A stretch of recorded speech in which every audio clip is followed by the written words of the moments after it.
കർത്താവിൻ്റെ പരിശുദ്ധമായ നാമത്തിന് മഹത്വം. കഴിഞ്ഞ നാളുകളിൽ നമുക്ക് ഗലാത്യ ലേഖനം ആ, നമുക്ക് പറ്റുന്ന പോലെ നമുക്ക് ചിന്തിക്കാനും പഠിക്കുവാനും കഴിഞ്ഞു. ആ, അത് പലർക്കും ഉപകാരമായി, പലർക്കും അത് പ്രയോജനമായി എന്ന് എന്നോട് പറയുകയുണ്ടായി. അത് കേട്ടതിൽ എനിക്ക് വളരെയേറെ സന്തോഷമുണ്ട്. കൊലോസ്യർക്ക് എഴുതിയ ലേഖനം പഠിക്കാമെന്നാണ്, അതിൽ നിന്ന് നമുക്ക് ലഭിക്കുന്ന ആത്മീയ ചിന്തകൾ പങ്കുവെക്കാമെന്നാണ് നമ്മൾ ഇന്ന് മുതലുള്ളായിരിക്കുന്ന എല്ലാ ബുധനാഴ്ചയിലെയും ക്ലാസ്സിൽ തുടർച്ചയായിട്ട് അത് ചെയ്യുവാൻ ആഗ്രഹിക്കുന്നത്. ഒരു ആഴ്ചയിൽ പോലും മുടക്കം വരാതെ ചെയ്യുവാൻ സ്വർഗത്തിലെ ദൈവം അതിനായിട്ട് നമ്മളെ സഹായിക്കട്ടെ. വന്നു ചേർന്ന എല്ലാ ദൈവമക്കൾക്കായിട്ടും ഞാൻ കർത്താവിനെ സ്തുതിക്കുന്നു. വളരെ അനുഗ്രഹിക്കപ്പെട്ട ഒരു നിമിഷമായി ഞാൻ ഈ ഒരു മണിക്കൂർ സമയം ഞാൻ കാണുന്നു. കാരണം ദൈവവചനം പഠിക്കുക, അതിൽ ഉറപ്പുള്ളവരാകുക, അതിൽ വളരുക എന്നുള്ളത് തീർച്ചയായിട്ടും നമ്മളെ സംബന്ധിച്ച് ദൈവത്തിൻ്റെ ഹിതമാണ്. ദൈവവചനം ശരിയാവണ്ണം മനസ്സിലാക്കാതിരിക്കുമ്പോഴാണ് നമ്മളുടെ പ്രത്യാശയ്ക്ക് ഭംഗം വരുന്നത്, നമ്മുടെ വിശ്വാസത്തിന് കുറവ് വരുന്നത്. അതുകൊണ്ട് തന്നെ വചനം പഠിക്കുവാൻ ദൈവം തരുന്ന എല്ലാ അവസരങ്ങളും വളരെയേറെ നല്ലത് തന്നെയാണ്. അതുകൊണ്ട് ഞാൻ അധികം മുഖവരെയൊന്നും കൂടാതെ കൊലോസ്യ ലേഖനത്തിലേക്ക് പ്രവേശിക്കാൻ ആഗ്രഹിക്കുന്നു. കൊലോസ്യർക്ക് എഴുതിയ ഈ ലേഖനം റോമ തടവിൽ വെച്ച് പൗലോസ് എഴുതിയതായിരിക്കുന്ന ലേഖനമാണ്. ഫിലേമോന്റെ ലേഖനം, അതുപോലെ തന്നെ ഫിലിപ്പിയ ലേഖനം, അതുപോലെ കൊലോസ്യ ലേഖനമൊക്കെ റോമ തടവിൽ വെച്ച് അവസാന നാളുകളിൽ പൗലോസ് റോമിൽ തടവിലായിരിക്കുന്ന സമയത്ത് എഴുതിയതാണ് എന്ന് അതിനെക്കുറിച്ച് പറയപ്പെടുന്നു. ചരിത്രകാരന്മാർ അങ്ങനെ പറയുന്നു. അപ്പം തടവിൽ വെച്ചെഴുതപ്പെട്ടതായിരിക്കുന്ന ലേഖനങ്ങളാണിതെല്ലാം. അതിലെ കൊലോസ്യ ലേഖനം വളരെയേറെ ആഴമായിരിക്കുന്ന ചിന്തകൾക്കും പഠനത്തിനും ആവശ്യമായിരിക്കുന്ന ഒരു ലേഖനമാണ് എന്ന് ഞാൻ വിചാരിക്കുന്നു. നമുക്കറിയാം, ഈ ലേഖനമൊക്കെ എഴുതി കഴിഞ്ഞ് ഇത് ഏകദേശം AD 61 ഈ ലേഖനം എഴുതുന്നത്. AD 61 ഈ ലേഖനം എഴുതി കഴിഞ്ഞ് ഏകദേശം AD 64 കൂടെ പൗലോസ് അപ്പോസ്തലൻ വധിക്കപ്പെട്ടു എന്ന് നമുക്ക് കാണാനായിട്ട് പറ്റും.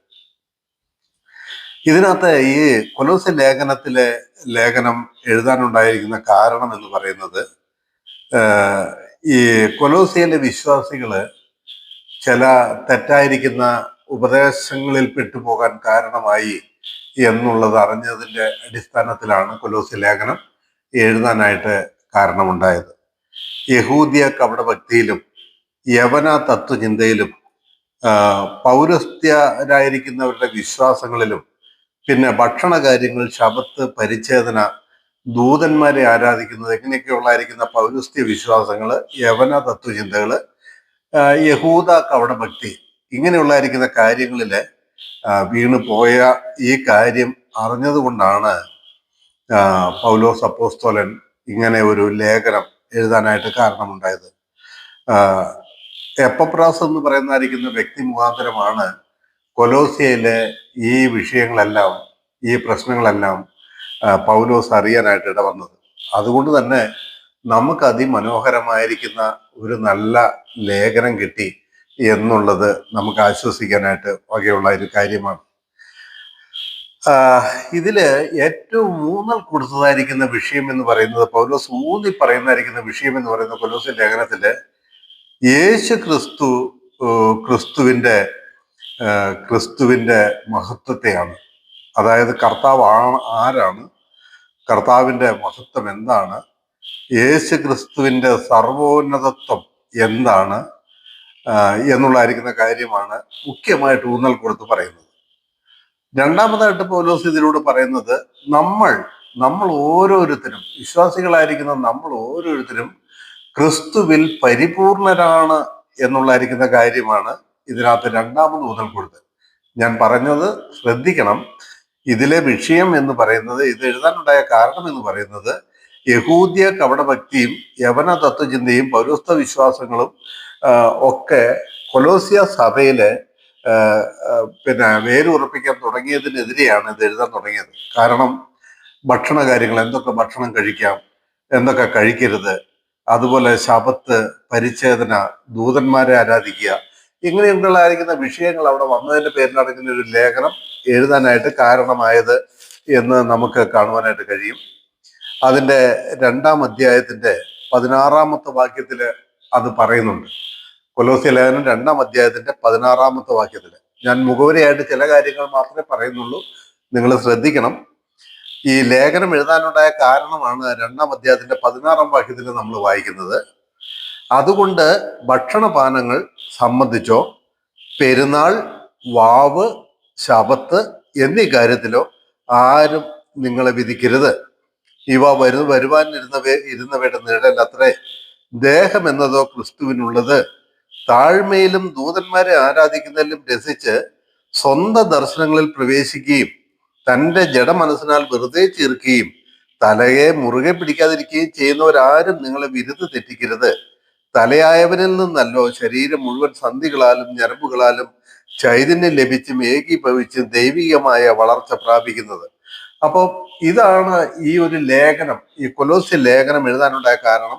ഈ ഭക്ഷണപാനങ്ങൾ സംബന്ധിച്ച് വാവ്, ശബത്ത്, പെരുന്നാള്, പിന്നെ എന്താണ് പരിച്ഛേദന, യഹൂദന്മാരുടെ ഉപദേശമായ പരിച്ഛേദന എന്നൊക്കെ കാര്യത്തിലുള്ളതായിരിക്കുന്ന അവരുടെ ഇടയിൽ വന്നതായിരിക്കുന്ന തർക്ക വിഷയങ്ങൾ ഇതിനകത്ത് എഴുതാൻ കാരണമായിട്ടുണ്ട്. അപ്പോൾ പൗലോസ് ഊന്നി പറയുന്ന ഒരു കാര്യമുണ്ട്. നമ്മുടെ ശരീരം എന്ന് പറയുന്നത് അത് ക്രിസ്തുവിനുള്ളതാണ്. അതുകൊണ്ട് താഴ്മയിലും സ്വന്തം ദർശനങ്ങളിലും ദൂതന്മാരെ ആരാധിക്കുന്നതിലും രസിച്ച് നിങ്ങൾ വീണു പോകരുത് എന്ന് പറയുകയാണ്. ഇതൊക്കെ ഞാൻ ആ സന്ദർഭത്തിലേക്ക് വരുമ്പോൾ, 2-ാം അധ്യായത്തിലേക്ക് വരുമ്പോൾ ഞാൻ വിശദമായിട്ട് പറയുന്നതാണ്. എന്താണ് ദൂതാരാധന, എന്താണ് ഈ താഴ്മ എന്നുള്ള കാര്യങ്ങളൊക്കെ 2-ാം അധ്യായത്തിലേക്ക് വരുമ്പോൾ ഞാൻ വിശദമായിട്ട് പറയുന്നതാണ്. അപ്പോൾ ഇവിടെ പറയാണ്, ക്രിസ്തു എന്ന ശിരസിന്റെ കീഴിലെ ശരീരമാണ് നമ്മൾ. അപ്പൊ ക്രിസ്തു എന്ന ശിരസിനാൽ നമ്മൾ പരിപൂർണരാക്കപ്പെട്ടിരിക്കുകയാണ്. പരിപൂർണരാക്കപ്പെട്ടിരിക്കുന്നതുകൊണ്ട് ലോകത്തിന്റെ ചില തെറ്റായിരിക്കുന്ന ഉപദേശങ്ങളില്, തത്വജ്ഞാനങ്ങളില് വിശ്വാസികളായിരിക്കുന്നവർ വീണു പോകരുത് എന്നുള്ളതിന് വേണ്ടിയിട്ടാണ് മുഖ്യമായിട്ട് ഈ ലേഖനം എഴുതുന്നത്. രണ്ടാമത്, ക്രിസ്തുവിന്റെ സർവോന്നതത്വം എന്താണ്? ക്രിസ്തു, അതായത് നമ്മൾ വിശ്വസിക്കുന്ന യേശു ക്രിസ്തു ആരായിരുന്നു, എന്തായിരുന്നു, അവൻ ആരാണ്, ഇനിയും അവൻ ആരായി തീരുന്നു, ഈ കാര്യങ്ങളൊക്കെയാണ്, ക്രിസ്തുവിന്റെ സർവോന്നതത്വമാണ് ഇതിനകത്ത് രണ്ടാമതായിട്ട് കൈകാര്യം ചെയ്യുന്നത്. മൂന്നാമതായിട്ട്, ക്രിസ്തുവിൽ നമ്മളെല്ലാവരും പരിപൂർണതയുള്ളവരാണ് എന്നുള്ളതായിരിക്കുന്ന കാര്യങ്ങളാണ് ഇതിനകത്ത് കൈകാര്യം ചെയ്യുന്നത് എന്ന് കാണാനായിട്ട് പറ്റും. ഞാൻ പറഞ്ഞല്ലോ, എപ്പഫ്രാസ് എന്ന് പറയുന്നതായിരിക്കുന്ന ഒരു വ്യക്തിയാണ് ഈ കൊലോസ്യയിലെ സഭ ഉണ്ടാകാനായിട്ട് കാരണമായത്. എപ്പഫ്രാസ് പൗലോസിന്റെ ഒരു ശിഷ്യനാണെന്ന് പറയാം. പൗലോസിൽ നിന്ന് സുവിശേഷം കേട്ട് മനസ്സിലാക്കിയ ഒരു വ്യക്തിയാണ് എപ്പഫ്രാസ് എന്ന് നമുക്ക് കാണാം. അപ്പോൾ പൗലോസ് ഈ കൊലോസ്യ സഭയിൽ പോവുകയോ കൊലോസ്യ സഭ രൂപം കൊള്ളുവാൻ പൗലോസ് പ്രവർത്തിക്കുകയോ ചെയ്തതായിട്ട് നമുക്ക് തെളിവ് കാണുന്നില്ല. അതിന്റെ 1-ാം അധ്യായത്തിന്റെ 7-ാം വാക്യം നോക്കിയേ. ഇങ്ങനെ നിങ്ങൾ ഞങ്ങളുടെ പ്രിയ സഹഭൃത്യനായ എപ്പഫ്രാസിനോട് പഠിച്ചിട്ടുണ്ടല്ലോ. അവൻ നിങ്ങൾക്ക് വേണ്ടി ക്രിസ്തുവിന്റെ വിശ്വസ്ത ശുശ്രൂഷകനും നിങ്ങൾക്ക് ആത്മാവിലുള്ള സ്നേഹം ഞങ്ങളോട് അറിയിച്ചവനും ആകുന്നു. അപ്പൊ ഈ എപ്പഫ്രാസ് എന്ന് പറയുന്നതായിരിക്കുന്ന വ്യക്തി മുഖാന്തരമാണ് കൊലോസ്യയിലെ സഭ ഉണ്ടായി വന്നത് എന്നാണ് അതിനെക്കുറിച്ച് ചരിത്രകാരന്മാർ പറയുന്നത്. അത് നമ്മൾ മനസ്സിലാക്കുക. അപ്പം പൗലോസിനോട് എപ്പഫ്രാസ് വന്നാണ് കൊലോസ്യയിലെ വിശേഷങ്ങളൊക്കെ പറഞ്ഞു കൊടുത്തത്. അതുകൊണ്ടാണ് പൗലോസ് ഇങ്ങനെ ഒരു ലേഖനം എഴുതാനുണ്ടായ കാരണം എന്നുള്ളത് മനസ്സിലാക്കുക. ഈ ലേഖനം എഴുതി തിഹീക്കോസ് എന്ന് പറയുന്നവന്റെ കയ്യിലാണ് കൊടുത്തുവിടുന്നത്. തിഹീക്കോസ് എന്ന് പറയുന്നതായിരിക്കുന്ന പൗലോസിന്റെ ഒരു ശിഷ്യന്റെ കയ്യിലാണ് ഈ ലേഖനം എഴുതി കൊലോസ്യയിലേക്ക് കൊടുത്തുവിടുന്നത് എന്ന് നമുക്ക് 4-ാം അധ്യായത്തിന്റെ 7-ാം വാക്യത്തിൽ കാണാം. എന്റെ അവസ്ഥ ഒക്കെയും കർത്താവിൽ പ്രിയ സഹോദരനും വിശ്വസ്ത ശുശ്രൂഷകനും സഹഭൃത്യനുമായ തിഹീക്കോസ് നിങ്ങളോട് അറിയിക്കുന്നതാണ് എന്നവിടെ പറയുന്നു. അപ്പൊ തിഹീക്കോസിന്റെ കയ്യിലാണ് ഈ ലേഖനം എഴുതി കൊടുത്തുവിടുന്നതെന്ന് ഉള്ളത് മനസ്സിലാക്കുക. അപ്പൊ ഞാൻ മുഖവരിയായിട്ട് ഇത്രയും കാര്യങ്ങളാണ് പറഞ്ഞത്. അപ്പം മനസ്സിലാക്കുക, ഈ ലേഖനം എഴുതിയത് AD 61 റോമ തടവിൽ വെച്ചാണ് പൗലോസ് ഈ ലേഖനം എഴുതാനുണ്ടായ കാരണം ഞാൻ പറഞ്ഞു. ഇതിനകത്ത് മുഖ്യ വിഷയം എന്താണെന്ന് ഞാൻ പറഞ്ഞു. അങ്ങനെ ചില കാര്യങ്ങളെല്ലാം ഇതിനകത്ത് നമ്മൾ ചിന്തിക്കുക, മനസ്സിലാക്കുക. ഈ ഈ ബേസിൽ, ഈ അടിസ്ഥാനത്തിൽ നിന്നുകൊണ്ട് വേണം ഈ തിരുവെഴുത്ത് നമ്മൾ പഠിക്കാനായിട്ട്. വളരെ നല്ല ഒരു പുസ്തകം, വളരെ ആത്മീയമായ ചിന്തകൾ കിട്ടുന്ന പുസ്തകം എന്ന് നിസ്സംശയം കൊലോസ്യ ലേഖനത്തെ കുറിച്ച് പറയാം എന്ന് ഞാൻ ഉറപ്പിച്ച് പറയുന്നു. പ്രത്യേകിച്ച് അതിന്റെ 2-ാം അധ്യായം എനിക്ക് വളരെ പ്രിയപ്പെട്ടതാണ്. 1-ാം അധ്യായം അതിലും കൂടുതൽ പ്രിയപ്പെട്ടതാണ്. യേശു ക്രിസ്തുവിന്റെ പൂർവാസ്തിത്വത്തെ കുറിച്ചും യേശു ക്രിസ്തു ആരായിരുന്നു എന്നുള്ളതൊക്കെ പഠിക്കണമെങ്കിൽ 1-ാം അധ്യായം പഠിക്കണം. 2-ാം അധ്യായം നമ്മൾ ഇന്ന് ക്രിസ്തുവിൽ എങ്ങനെ പരിപൂർണരായിരിക്കുന്നു എന്നുള്ളതായിരിക്കുന്ന വിഷയം പറയുന്നതിന്റെ വളരെ പ്രാഗൽഭ്യം തെളിയിച്ച ഒരധ്യായമാണ്. നമുക്കിന്ന് പിന്നെ ഉപവാസവും നോമ്പും പിന്നെ എന്താണ് താഴ്മയും ഇതൊന്നും അല്ല നമുക്ക് വേണ്ടത്. നമ്മൾ ക്രിസ്തുവിൽ പരിപൂർണരാണെന്ന് പറയുന്ന 2-ാം അധ്യായം അതിലും ശ്രേഷ്ഠമാണ്. ഓക്കെ, ദൈവത്തിൽ ആശ്രയിച്ചുകൊണ്ട് കൊലോസ്യ ലേഖനത്തിന്റെ വിഷയങ്ങളിലേക്ക്, അതിന്റെ വാക്യങ്ങളിലേക്ക് നമുക്ക് വരാം. ദൈവം നമ്മളെ അതിനായിട്ട് സഹായിക്കട്ടെ. 1-ാമത്തെ വാക്യം നമുക്ക് ശ്രദ്ധിക്കാം. 1-ാമത്തെ വാക്യം മുതൽ ഉള്ള വാക്യങ്ങൾ. ദൈവേഷ്ടത്താൽ ക്രിസ്തു യേശുവിന്റെ അപ്പോസ്തലനായ പൗലോസും സഹോദരനായ തിമോത്തിയോസും കൊലോസ്യയിലുള്ള വിശുദ്ധന്മാരും ക്രിസ്തുവിൽ വിശ്വസ്ത സഹോദരന്മാരുമായവർക്ക് എഴുതുന്നത്. നമ്മുടെ പിതാവായ ദൈവത്തിൽ നിന്ന് നിങ്ങൾക്ക് കൃപയും സമാധാനവും ഉണ്ടാകട്ടെ. ഈ ദൈവേഷ്ടത്താൽ എഴുതുന്നത് എന്നല്ല, ദൈവേഷ്ടത്താൽ ക്രിസ്തു യേശുവിന്റെ അപ്പോസ്തലനായ പൗലോസുമാണ്.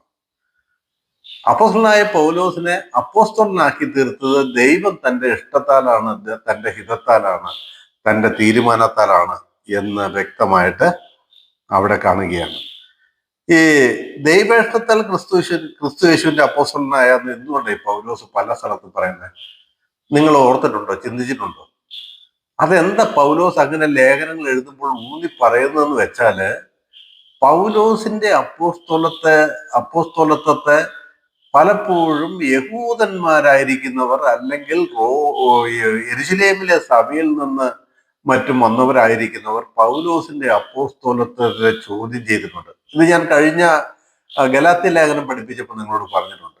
അതുകൊണ്ടാണ് പൗലോസ് പലപ്പോഴും പിന്നെ ഞാൻ അതിശ്രേഷ്ഠതയുള്ള അപ്പോസ്തലന്മാരിൽ ഒട്ടും കുറഞ്ഞവനല്ല, ഞാൻ എൻ്റെ കർത്താവായി യേശു ക്രിസ്തുവിനെ കണ്ടിട്ടില്ലയോ, എൻ്റെ അപ്പോസ്തലത്വത്തിന്റെ മുദ്ര നിങ്ങളല്ലയോ എന്നൊക്കെ കൊരിന്ത്യ ലേഖനത്തിൽ പറയുന്നതെല്ലാം ഞാൻ കഴിഞ്ഞ നാളുകളിൽ നിങ്ങളോട് പറഞ്ഞിട്ടുണ്ട്.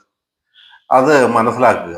പൗലോസിന്റെ അപ്പോസ്തലത്വത്തിനെതിരെ പലപ്പോഴും എതിർവാദങ്ങൾ ഉയർന്നു വന്നിട്ടുണ്ട് എന്നുള്ളത് കാണാനായിട്ട് പറ്റും. അപ്പൊ പൗലോസ് എഴുതുമ്പോഴൊക്കെയും പൗലോസ് എങ്ങനെയാണ് അപ്പോസ്തലനായത് എന്നുള്ളതിന് പല സ്ഥലത്തും പൗലോസ് ഈ വാക്യം ഊന്നി പറയുന്നുണ്ട്. ദൈവേഷ്ടത്താൽ ക്രിസ്തു യേശുവിന്റെ അപ്പോസ്തലനായ പൗലോസ് എന്ന് പറയുന്നുണ്ട്. നമ്മൾ നോക്കിയോ, കൊരിന്ത്യർക്ക് എഴുതിയ 1-ാം ലേഖനത്തിന്റെ 1-ാമത്തെ വാക്യം, കൊരിന്ത്യ ലേഖനം 1 അതിന്റെ 1-ാമത്തെ വാക്യം നോക്കിയേ.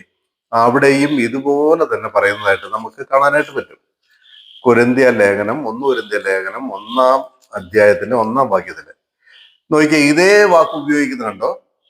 ദൈവേഷ്ടത്താൽ ക്രിസ്തു യേശുവിന്റെ അപ്പോസ്തലനായി വിളിക്കപ്പെട്ട പൗലോസ്. എങ്ങനെ? ദൈവേഷ്ടത്താൽ ക്രിസ്തു യേശുവിന്റെ അപ്പോസ്തലനായി വിളിക്കപ്പെട്ട പൗലോസ്. 2 കൊരിന്ത്യ ലേഖനം അതിന്റെ 1-ാം അധ്യായത്തിന്റെ 1-ാം വാക്യത്തിലും ഈ വാക്ക് തന്നെ ആവർത്തിക്കുന്നത് കാണാം. അപ്പൊ ഇത് എന്തിനാ ഇങ്ങനെ പറയുന്നതെന്നാണ് ഞാൻ പറഞ്ഞു വരുന്നത്. കൊരിന്ത്യർക്ക് എഴുതിയ 2-ാം ലേഖനത്തിന്റെ 1-ാം വാക്യം നോക്കിയേ, 1-ാം അധ്യായത്തിന്റെ 1-ാം വാക്യം നോക്കിയേ. ദൈവേഷ്ടത്താൽ ക്രിസ്തു യേശുവിന്റെ അപ്പോസ്തലനായ പൗലോസും സഹോദരനായ തിമോത്തിയോസും. അപ്പൊ ഇവിടെയൊക്കെ എന്താ ഈ ദൈവേഷ്ടത്താൽ അപ്പോസ്തലനായി എന്ന് ആവർത്തിക്കുന്നത് എന്തുകൊണ്ടാണ്? 12 അപ്പോസ്തലന്മാരെ യഹൂദ്യയിലുള്ളവർ കർത്താവിനാൽ തിരഞ്ഞെടുക്കപ്പെട്ട അപ്പോസ്തലന്മാരായി ഗണിക്കുമ്പോൾ അത്രമാത്രം അവർക്ക് പേരും പെരുമയും സ്ഥാനവും മഹിമയും ഒക്കെ ഉള്ളപ്പോൾ ഇവര് പലപ്പോഴും പൗലോസിന്റെ അപ്പോസ്തലത്വത്തെ ചോദ്യം ചെയ്യുകയായിരുന്നു. ആരെ? യെരുശലേമിലെ യഹൂദന്മാർ. ഇതുകൊണ്ടാണ് താൻ ലേഖനം എഴുതുമ്പോഴൊക്കെയും പറയുന്നത് ദൈവേഷ്ടത്താൽ ക്രിസ്തു യേശുവിന്റെ അപ്പോസ്തലനായിരിക്കുന്ന പൗലോസ് എന്ന് പറയുന്നത്. ഇത് മനുഷ്യരുടെ ഇഷ്ടത്താൽ മനുഷ്യരാൽ തിരഞ്ഞെടുക്കപ്പെട്ട ഒരു അപ്പോസ്തലത്വം അല്ല, മനുഷ്യർ നിയമിച്ചതല്ല, എന്നെ അപ്പോസ്തലനാക്കിയത് എൻ്റെ കർത്താവായ യേശു ക്രിസ്തുവാണ്. അത് ദൈവത്തിന്റെ ഹിതപ്രകാരമാണ് ഞാൻ ദൈവത്തിന്റെ അപ്പോസ്തലനായിരിക്കുന്നത് എന്ന് ഊന്നി പറയുന്ന ഒരു കാര്യം നമുക്ക് കാണാനായിട്ട് പറ്റും. ഇന്നും ഇന്നും പ്രിയമുള്ളവരെ എങ്ങനെയാട്ടോ പലരും ചോദിക്കുകയാണ്, നമ്മൾ ഈ കൃപയുടെ സുവിശേഷം പൗലോസിലൂടെയാണ് വന്നത് എന്ന് പറയുമ്പോൾ എന്നോടും തോമസ് സാറിനോടും ഒക്കെ ചോദിക്കുന്നത് എന്തറിയാമോ? ഈ പൗലോസാണ് 13ാമത്തെ അപ്പോസ്തലൻ, അല്ലെങ്കിൽ പൗലോസിനെയാണ് കർത്താവ് തെരഞ്ഞെടുത്ത അപ്പോസ്തലൻ എന്നെങ്ങനെയാ നിങ്ങൾ ഊന്നി പറയുന്നത്? ഇത്രമാത്രം ധൈര്യത്തോടെ എങ്ങനെ പറയുന്നത്? അവര് ചോദിക്കുന്ന ചോദ്യം, മത്യാസാണ് യൂദാസിന്റെ സ്ഥാനത്തേക്ക് തിരഞ്ഞെടുക്കപ്പെട്ടത് എന്ന് പറയുന്നത് വചനത്തിലെ ഒരു തെറ്റായ കാര്യമാണ്. മത്യാസിനെ അല്ല, യൂദ പോയ സ്ഥാനത്തേക്ക് മത്യാസിനെ തെരഞ്ഞെടുത്ത് ബാക്കി 11 അപ്പോസ്തലന്മാരാണ്. ശരിക്കും അവിടെ മത്യാസിന്റെ സ്ഥാനത്ത് വരേണ്ടത് പൗലോസ് ആയിരുന്നു എന്നൊക്കെ പറയുന്നവരും ഉണ്ട്. പല വിധത്തിലും പൗലോസിന്റെ അപ്പോസ്തലത്തെ പല വിധത്തിൽ തെറ്റിദ്ധരിക്കുന്നവരുണ്ട്. ഇന്നും അങ്ങനെയുള്ളവരുണ്ടെന്ന് ഞാൻ പറയരുത്. എന്നാല് മത്യാസ് തന്നെയാണ് 11 അപ്പോസ്തലന്മാരുടെ കൂടെ എണ്ണപ്പെടേണ്ടതെന്നുള്ളതിൽ ഒരു സംശയവുമില്ല. പൗലോസ് അവരുടെ ഗണത്തിൽപ്പെട്ട ആളേ അല്ല, 12 അപ്പോസ്തലന്മാരുടെ ഗണത്തിൽപ്പെട്ട ആളല്ല. പൗലോസ് ജാതികളുടെ അപ്പോസ്തലനാണ്. പൗലോസ് ലേഖനം എഴുതുമ്പോഴൊക്കെ പറയുന്ന ക്രിസ്തു യേശുവിന്റെ ദൈവേഷ്ടത്താൽ ക്രിസ്തു യേശുവിന്റെ അപ്പോസ്തലനായിരിക്കുന്ന പൗലോസ് എന്നാണ് പറയുന്നതെന്ന് കാണാനായിട്ട് പറ്റും.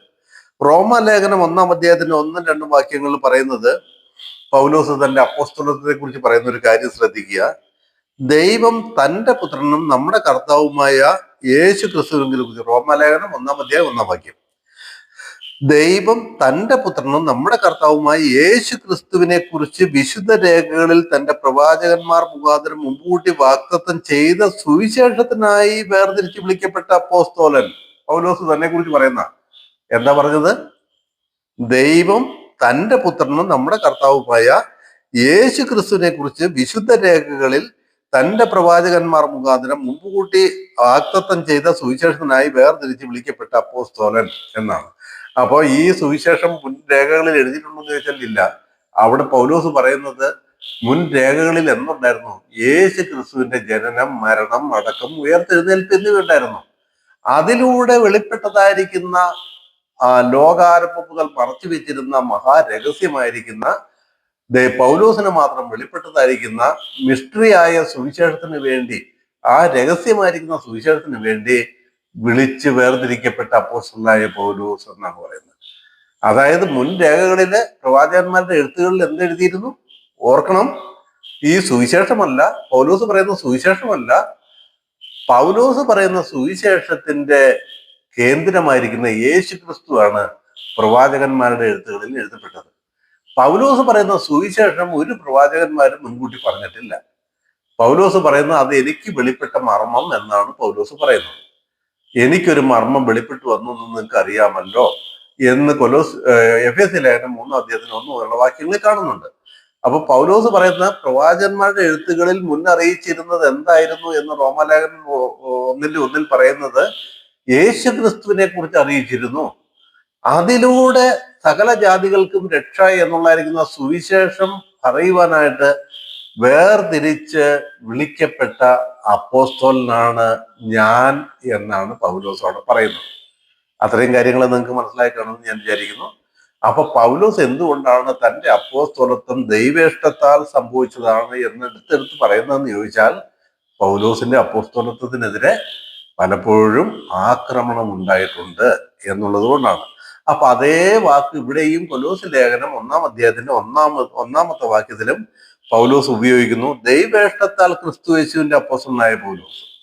അങ്ങനെയാണ് പൗലോസ് അപ്പോസ്തലനായത് എന്നുള്ളത് പൗലോസ് ആവർത്തിക്കുകയാണ്.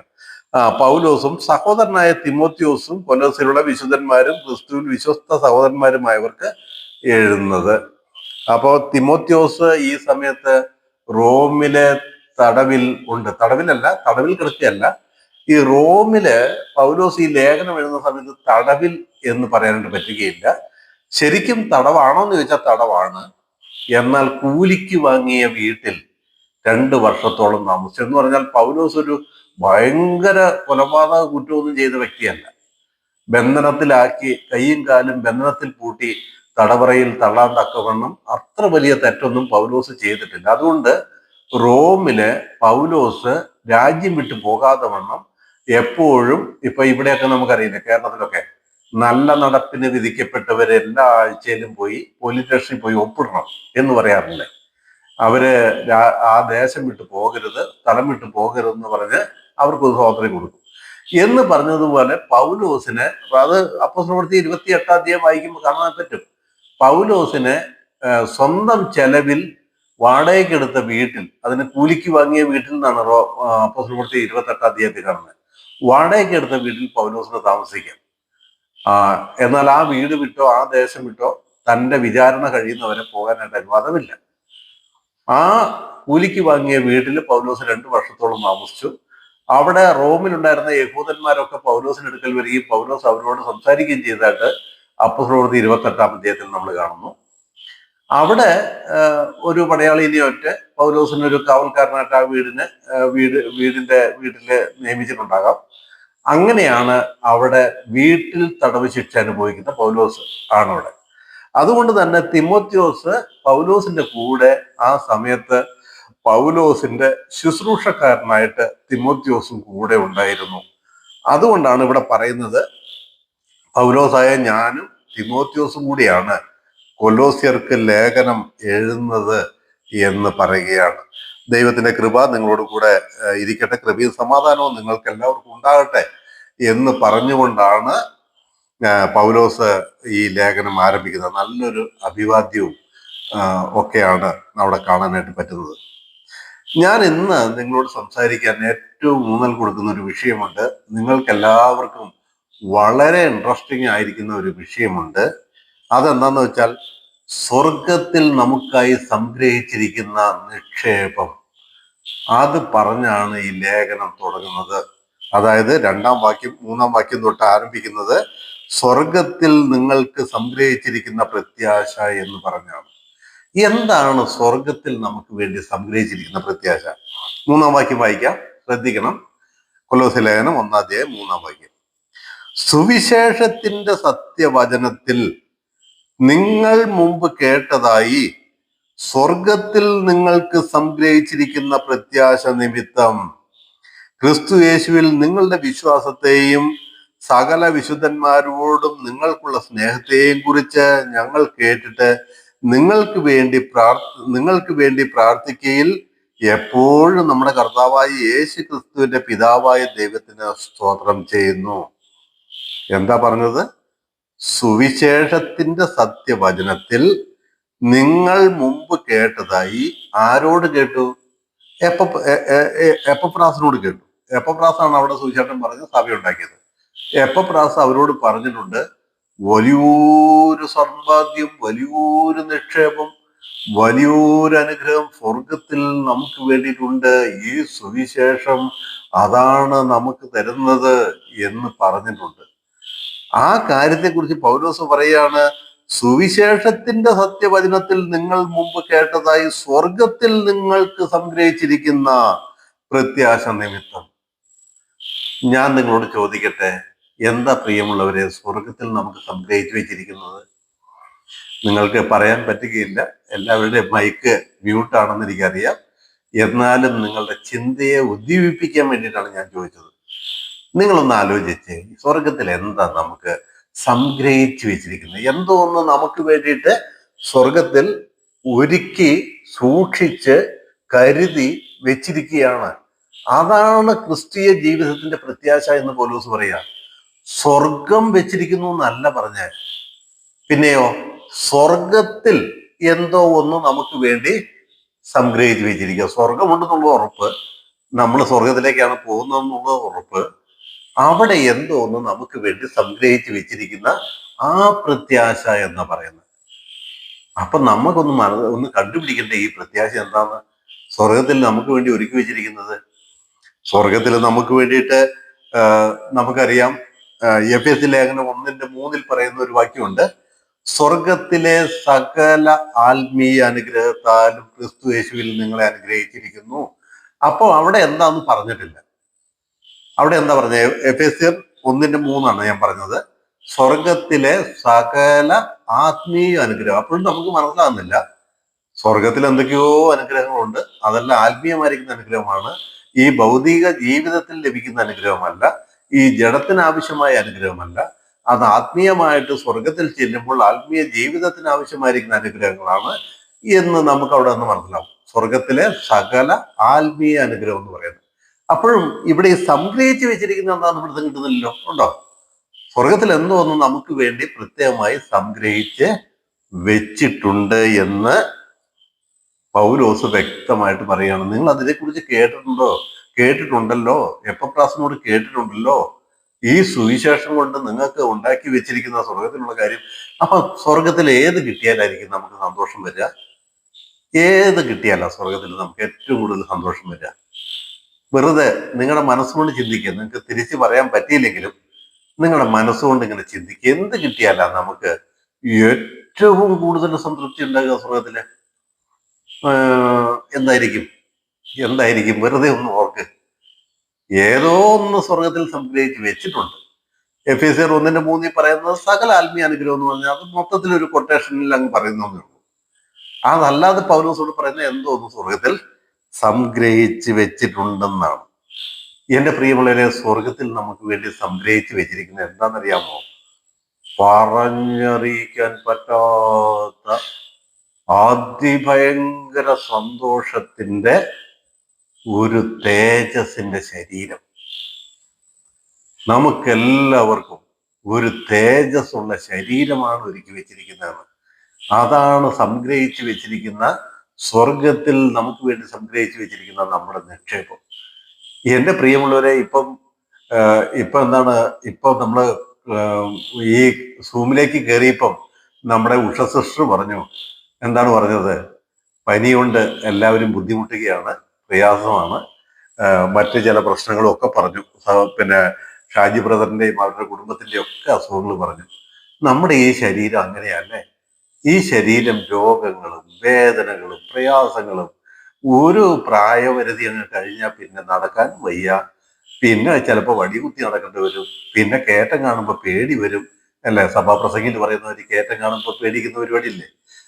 കയറ്റം കാണുമ്പോൾ പേടി വരും, ശ്വാസം നേരെ വലിച്ചു വിടാൻ പറ്റില്ല. അയ്യോ, ഈ ശരീരം ഭാരമായി തീരുന്ന ഒരു കാലഘട്ടമുണ്ട്. ഇപ്പൊ നമുക്ക് ചിലപ്പോൾ ഭാരമെന്ന് പറയാൻ പറ്റുകയില്ല.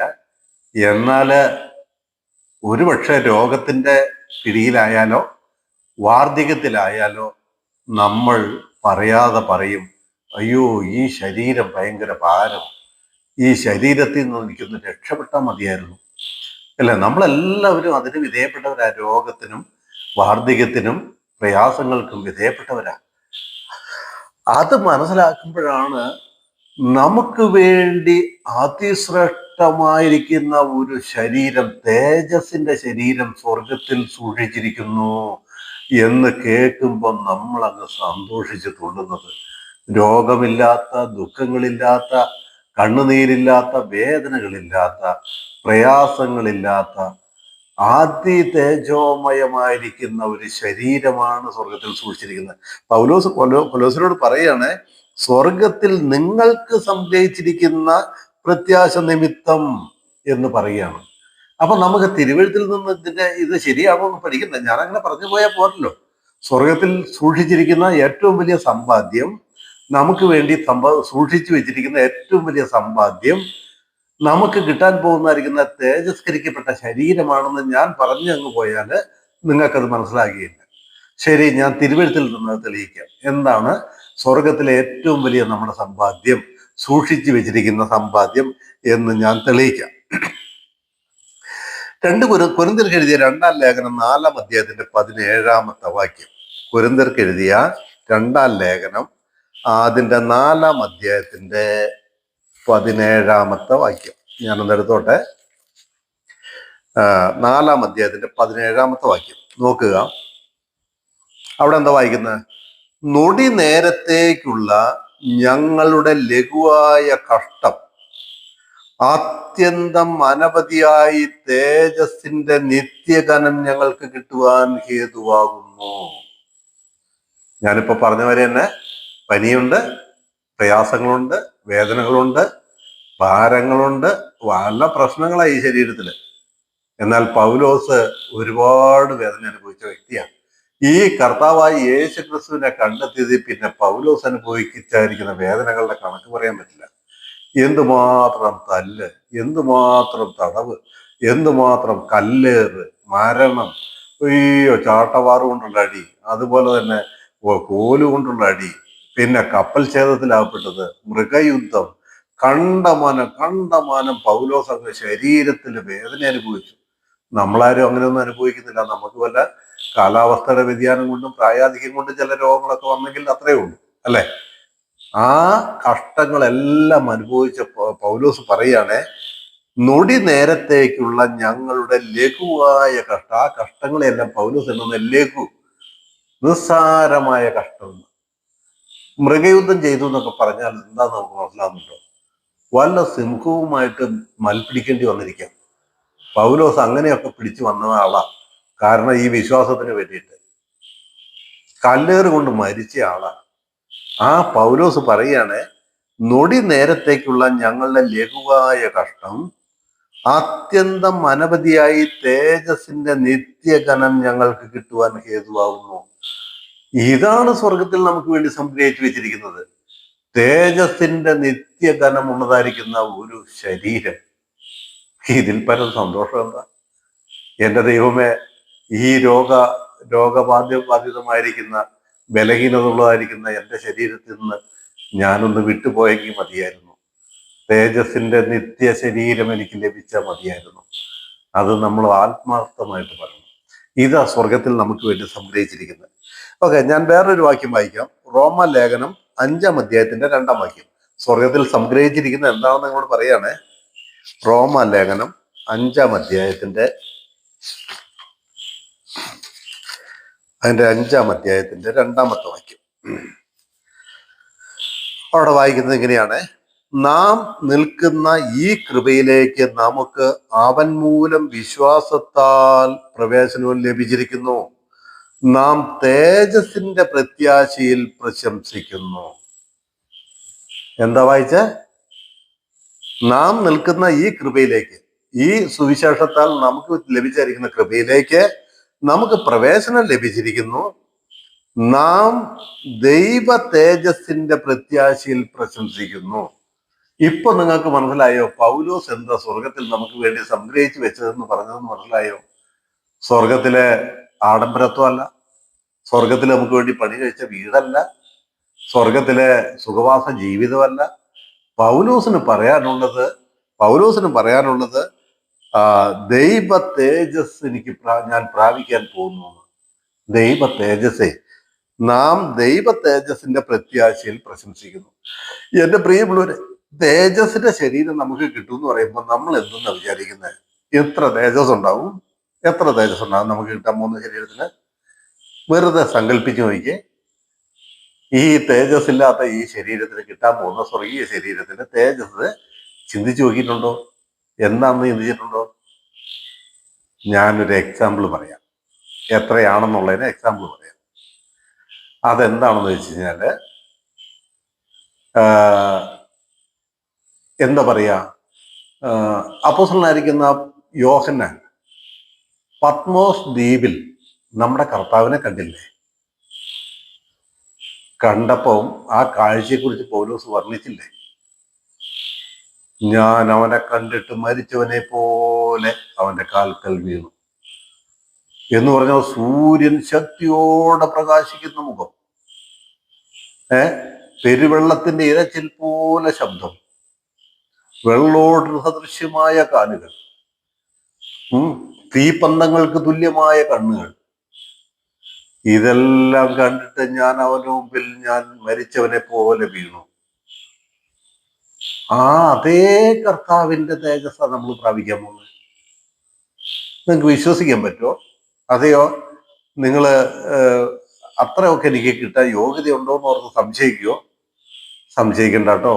അത് തന്നെ അതേ പ്രതിമയായി നാം രൂപാന്തരപ്പെടും. ഞാൻ ആ വാക്യം വായിക്കാം. അതേ പ്രതിമ. ഇനി ദമസ്കോസിൽ വെച്ച് പൗലോസ് കണ്ട തേജസ് നട്ടുച്ചയ്ക്ക് സൂര്യനെ വെല്ലുന്ന പ്രകാശം. കർത്താവിന്റെ പ്രകാശത്തെ കുറിച്ച് പറയാ. നട്ടുച്ചയ്ക്ക് സൂര്യനെ വെല്ലുന്ന പ്രകാശം കണ്ടു. പൗലോസ് വീണുപോയി, കണ്ണ് കാണാതെയായി പോയി. ഭയങ്കര പ്രകാശം കണ്ട കണ്ണ് കാണാതെയാവൂലേ? അത് കണ്ട പൗലോസിന്റെ അവസ്ഥയാണ്. ആ പൗലോസ് ഇവിടെ പറയാണ്, നോയിക്ക്, നാം നിൽക്കുന്ന ഈ കൃപയിലേക്ക് നമുക്ക് അവൻ മൂലം വിശ്വാസത്താൽ പ്രവേശനവും ലഭിച്ചിരിക്കുന്നു. നാം ദൈവ തേജസ്സിന്റെ പ്രത്യാശയിൽ പ്രശംസിക്കുന്നു. ഇപ്പൊ കൊലോസ്യ ലേഖനം 1-ാം അധ്യായത്തിന്റെ 3-ാം വാക്യം നിങ്ങൾക്ക് മനസ്സിലായോ? സ്വർഗത്തിൽ നമുക്കായി സംഗ്രഹിച്ച് വെച്ചിരിക്കുന്ന എന്താണെന്ന് മനസ്സിലായോ? അത്ര തേജസ്സുള്ള ഒരു ശരീരമാണ്.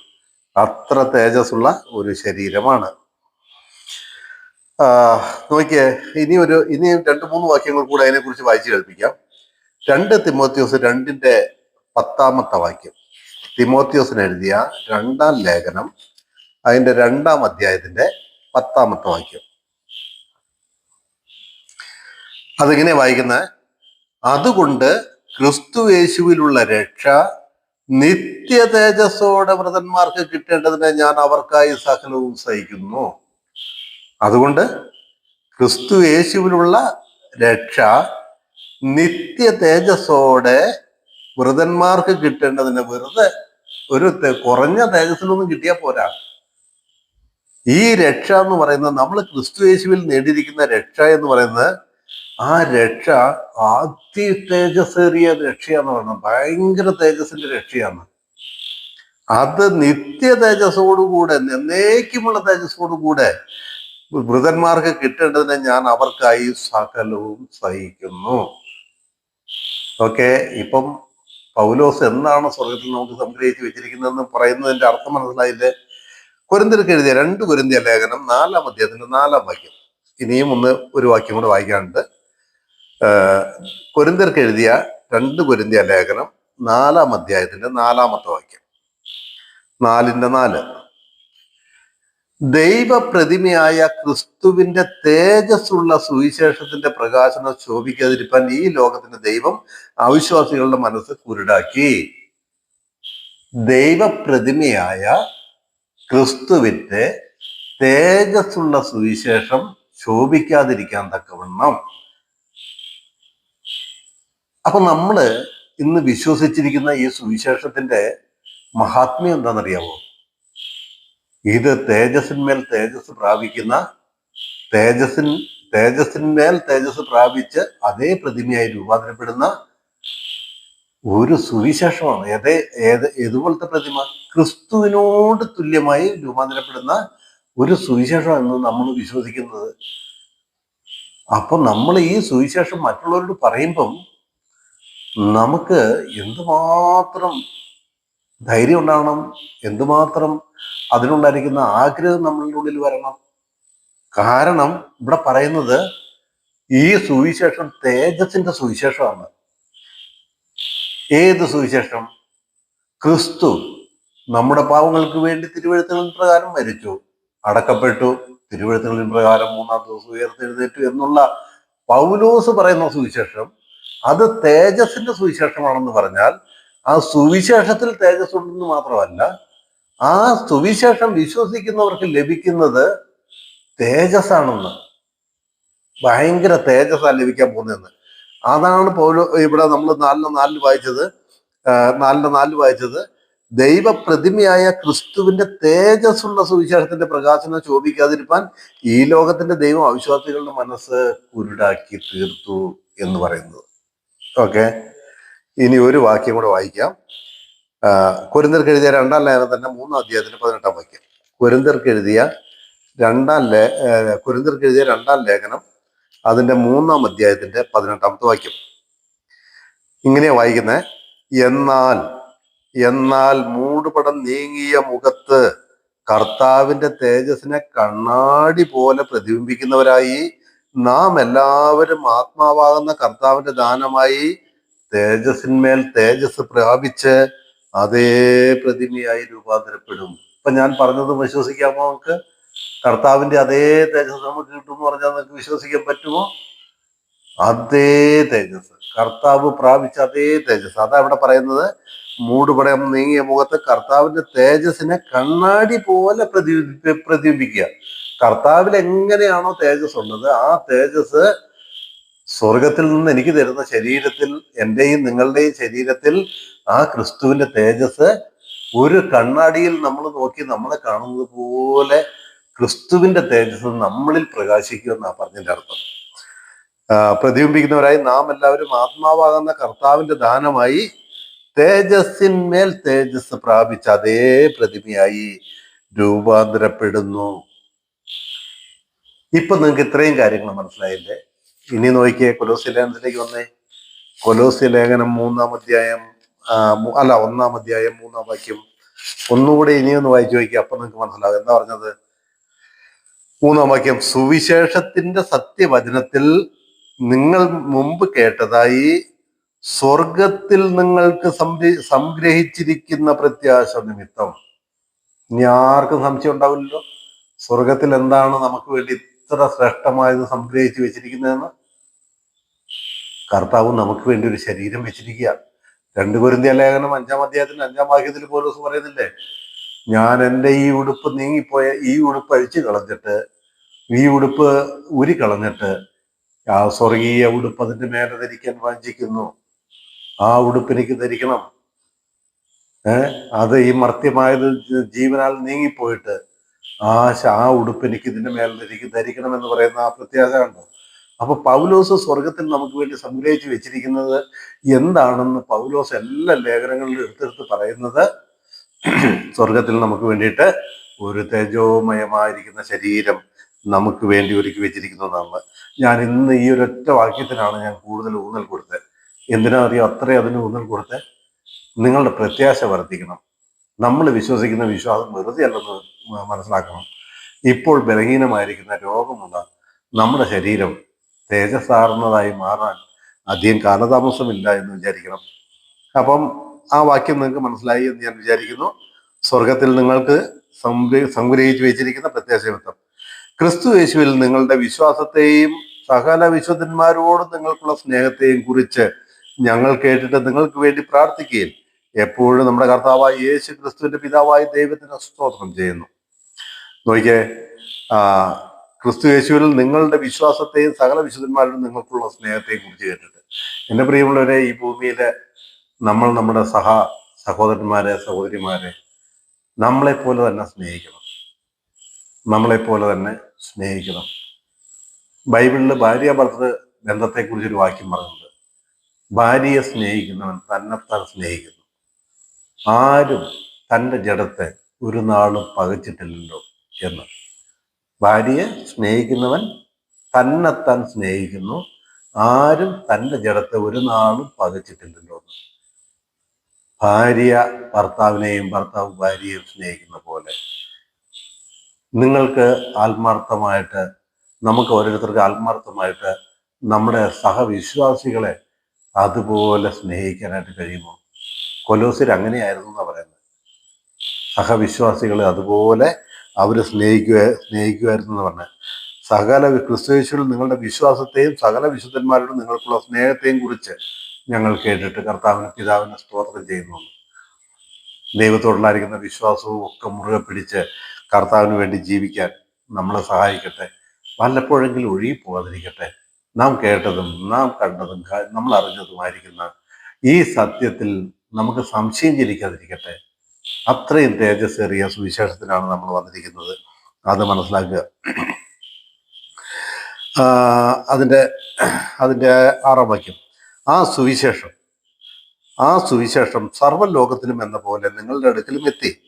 നിങ്ങൾ ദൈവകൃപയെ യഥാർത്ഥമായി കേട്ടറിഞ്ഞ നാൾ മുതൽ നിങ്ങളുടെ ഇടയിൽ എന്ന പോലെ സർവ്വലോകത്തിലും ഫലം കായ്ച്ചും വർദ്ധിച്ചും വരുന്നു. തേജസ്സിന്റെ സുവിശേഷം എന്ന് പറയുന്നത്, ആ സുവിശേഷം എന്ന് പറഞ്ഞാൽ ഏത് സുവിശേഷം? നമ്മൾ തേജസ്സിന്മേൽ തേജസ് പ്രാപിക്കുന്ന സുവിശേഷം.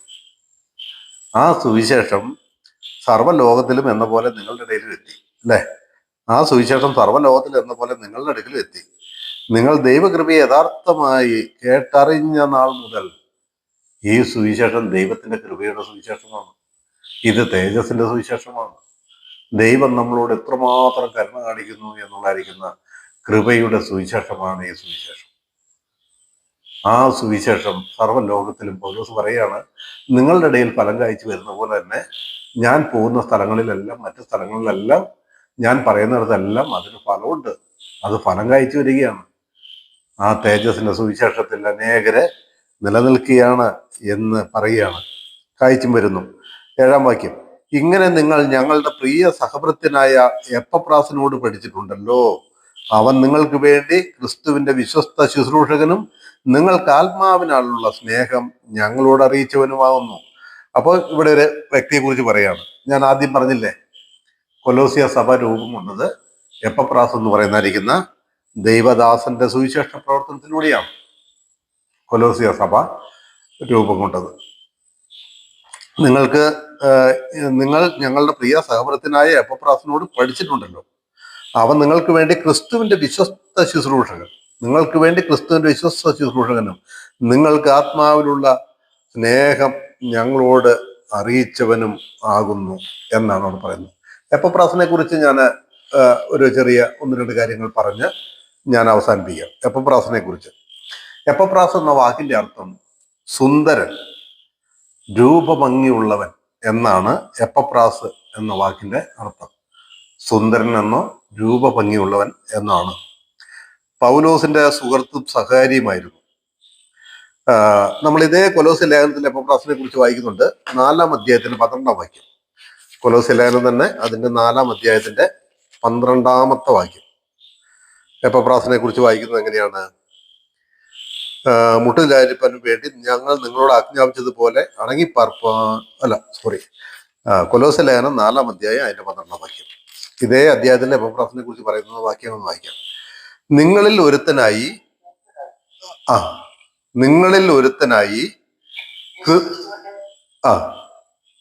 വായിച്ചോ. കണ്ടോ, നിങ്ങളിൽ ഒരുത്തനായി എന്ന് പറഞ്ഞാൽ എന്താ? അതെ, വായിച്ചോ. കണ്ടോ, കൊലോസ്യയിലെ വ്യക്തിയാണ് എപ്പഫ്രാസ്. അതുകൊണ്ടാണ് പറയുന്നത് നിങ്ങളിൽ ഒരുത്തനായി.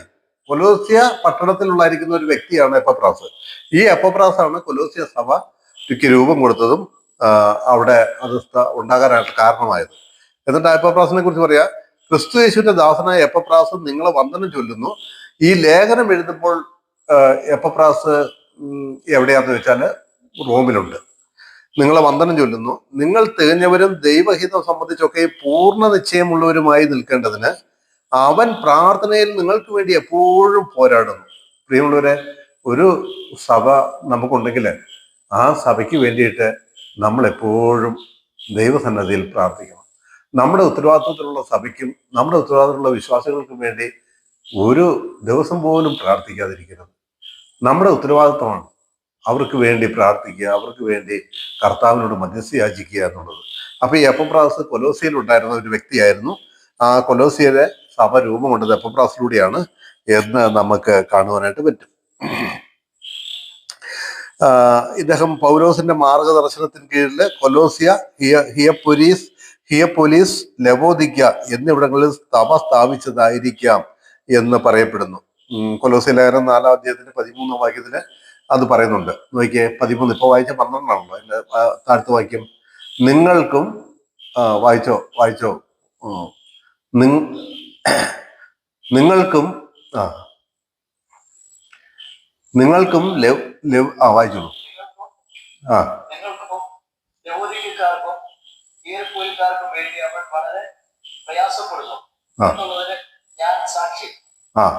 മതി.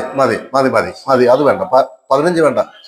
വർഷം 15 വേണ്ട, 14 അല്ല 13, 14 വേണ്ട, 13 മാത്രം.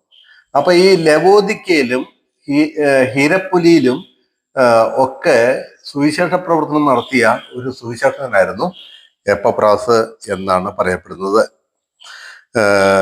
അപ്പം എപ്പഫ്രാസിനെ കുറിച്ച് അത്രയും കാര്യങ്ങളൊക്കെ അറിഞ്ഞിരിക്കുന്നത് നല്ലതായിരിക്കുമെന്ന് ഞാൻ വിചാരിക്കുന്നു.